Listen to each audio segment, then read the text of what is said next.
Person of interest identified in the murder of Donald Tabby Diamond Shaw, the lead singer of the Mighty Diamonds. Hi again and welcome. This is Links 007 TV News Report, and we'll be right back with the full details to come. Welcome to Links 007 TV News Report, providing you with the best in local and international news updates. This is a place where you can get the most reliable and informative news information. Links 007 TV News Report. Welcome back and thanks for joining us. This is Links 007 TV News Report.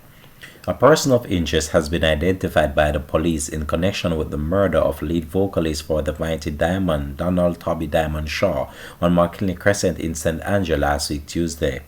The disclosure was made by head of the police crime portfolio, Deputy Commissioner of Police DSP Fitz Bailey, at a police press conference on Tuesday. The senior lawman, however, provided no further details. I would like to say we have a person of interest and the investigation is advancing. I don't want to comment much further on that, the DSP said. According to the police, Shaw was among a group of people standing at a shop on McKinley Crescent when they were sprayed with bullets around 9:45 p.m. on Tuesday night. All individuals were rushed to the hospital by residents where Shaw and another man, Owen Beckford, were pronounced dead and the other 3 people admitted in serious condition.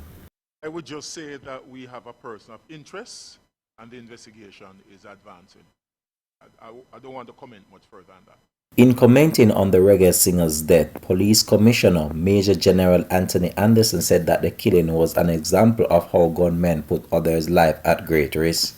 For some time, we've been highlighting the fact that a person who is related to, associated with, or harbors gunmen puts themselves and others around them at great risk.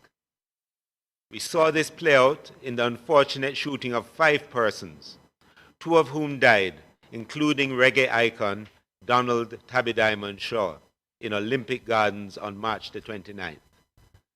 The very sad story is that one of his sons is a known violence producer, currently detained on a murder charge, and preliminary investigations suggest that the death of Tabby Diamond was directly related to the activities of his son. The very sad story is that one of his sons is a known violence producer who is currently detained on a murder charge, and preliminary investigations suggest that the death of Tabby Diamond was directly related to the activities of his son, the police disclosed. The Mighty Diamond was formed back in 1969 and was signed to Virgin Records, and their album Right Time was released in 1976, becoming an international success.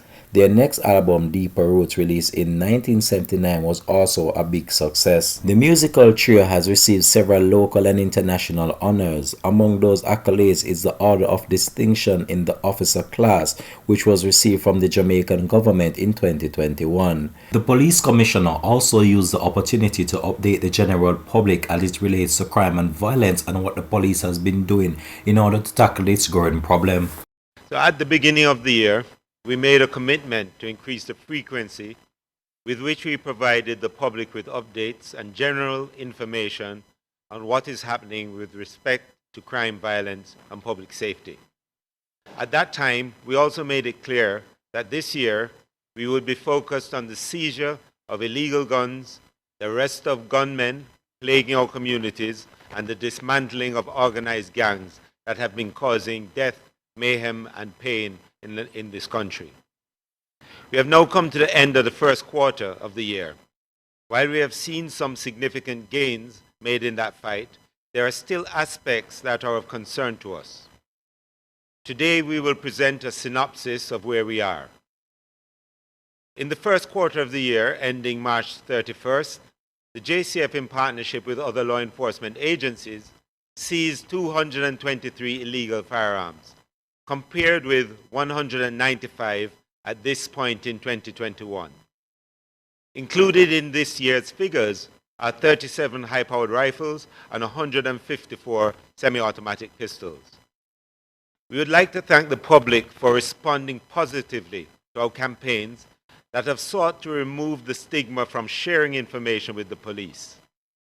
Statistics from Crime Stop reveal that there has been a 97% increase in tips from the public, when compared to the same period in 2021. The majority of tips were related to illegal firearms and ammunition, gunmen, wanted persons, and we have also seen an increase in reports relating to lottery scamming and drugs. Apart from the direct seizure of firearms and ammunition and arrests, the tips also contributed to our overall intelligence picture and investigations. It is clear that our citizens are recognizing the people who are damaging our society for what they are, the architects of death, mayhem, and pain. I'd like to encourage persons to continue to use the 311 Crime Stop hotline or 811 to report illegal activities. We have seen in recent weeks a disturbing trend of gunmen carrying out their reprisals through the shooting of multiple persons. These gunmen are callous and are unconcerned about bystanders. We saw this in Norwood St. James, where on March 26th, a reprisal for a killing the night before led to 8 persons being shot, of which 3 died in one incident. Although we arrested the criminal suspect within 48 hours and have charged him on the 1st of April, the damage was already done. In Marvely, on March the 24th, gunmen shot 6 people, of which 3 died.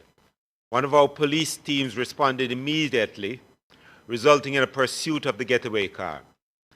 These gunmen shot at our members as they sought to escape.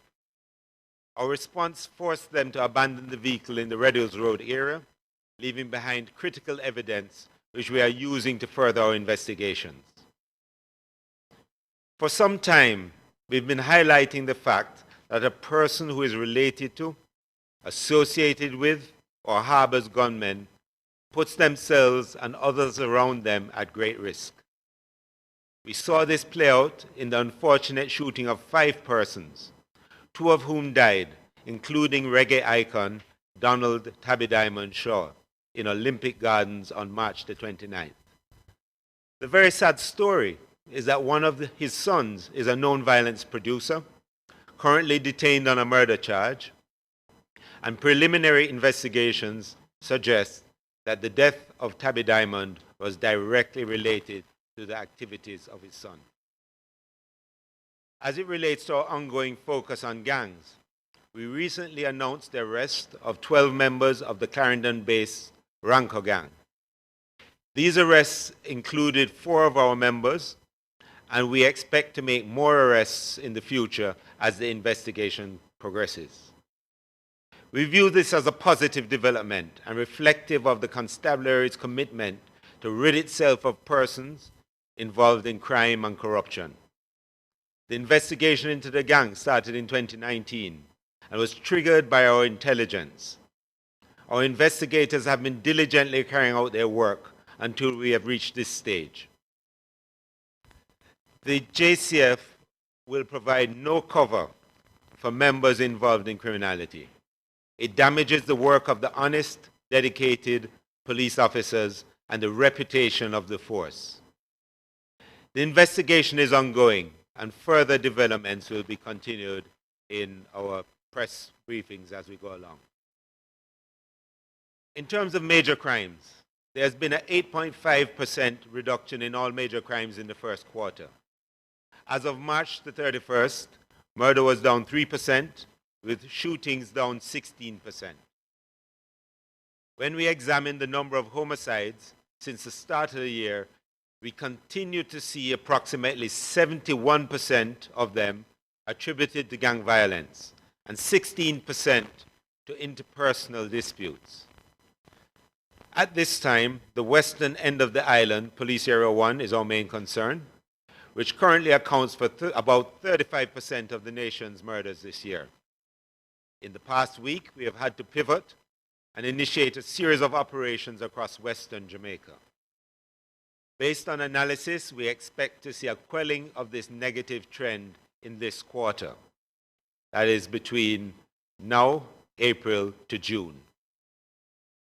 There are 2 other matters of concern that I'll raise. Since the reopening of face-to-face school, we have seen violent incidents taking place between students. some of which are actual gang conflicts playing out in school or on the streets.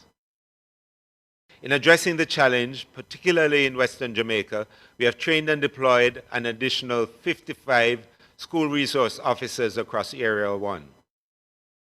We don't intend to put police officers in every school, and we shouldn't have to. But it's important to train more of our members to support and help school administrators deal with the challenges of violence that they face. We are also improving the quality and volume of our mentorship to youth in communities across the country. As a constabulary, we continue to improve the quality of service delivery to the public, and one area that we have focused on is responding to domestic violence.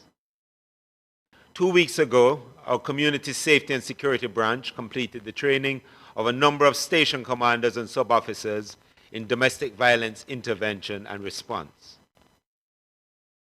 Earlier this year, I asked you to make a choice. That choice was to give up guns, gunmen, and gangs, and join us on a journey towards peace and safety. More and more, we have seen our people come on board with us, abandoning the informer for dead culture in favor of preserving lives and building safer communities. I'm making that call again. Let us get every illegal gun, turn in every gunman, and dismantle every gang. If you see something, say something. You can call Crime Stop at 311, our tip line at 811, or police emergency at 119. We also made it clear that this year we would be focused on the seizure of illegal guns, the arrest of gunmen plaguing our communities, and the dismantling of organized gangs that have been causing death, mayhem, and pain in this country. We have now come to the end of the first quarter of the year. While we have seen some significant gains made in that fight, there are still aspects that are of concern to us. Today we will present a synopsis of where we are. In the first quarter of the year, ending March 31st, the JCF, in partnership with other law enforcement agencies, seized 223 illegal firearms, compared with 195 at this point in 2021. Included in this year's figures are 37 high-powered rifles and 154 semi-automatic pistols. We would like to thank the public for responding positively to our campaigns that have sought to remove the stigma from sharing information with the police. Statistics from Crime Stop reveal that there has been a 97% increase in tips from the public when compared to the same period in 2021. The majority of tips were related to illegal firearms and ammunition, gunmen, wanted persons, and we have also seen an increase in reports relating to lottery scamming and drugs. Apart from the direct seizure of firearms and ammunition and arrests, the tips also contributed to our overall intelligence picture and investigations. It is clear that our citizens are recognizing the people who are damaging our society for what they are, the architects of death, mayhem, and pain. I'd like to encourage persons to continue to use the 311 Crime Stop hotline or 811 to report illegal activities. We have seen in recent weeks a disturbing trend of gunmen carrying out their reprisals through the shooting of multiple persons. These gunmen are callous and are unconcerned about bystanders. We saw this in Norwood St. James, where on March 26th, a reprisal for a killing the night before led to 8 persons being shot, of which 3 died in one incident. Although we arrested the criminal suspect within 48 hours and have charged him on the 1st of April, the damage was already done. In Marvally, on March the 24th, gunmen shot 6 people, of which 3 died. One of our police teams responded immediately, resulting in a pursuit of the getaway car. These gunmen shot at our members as they sought to escape. Our response forced them to abandon the vehicle in the Red Hills Road area, leaving behind critical evidence which we are using to further our investigations. This has been Links 007 TV News Report. Thanks for watching.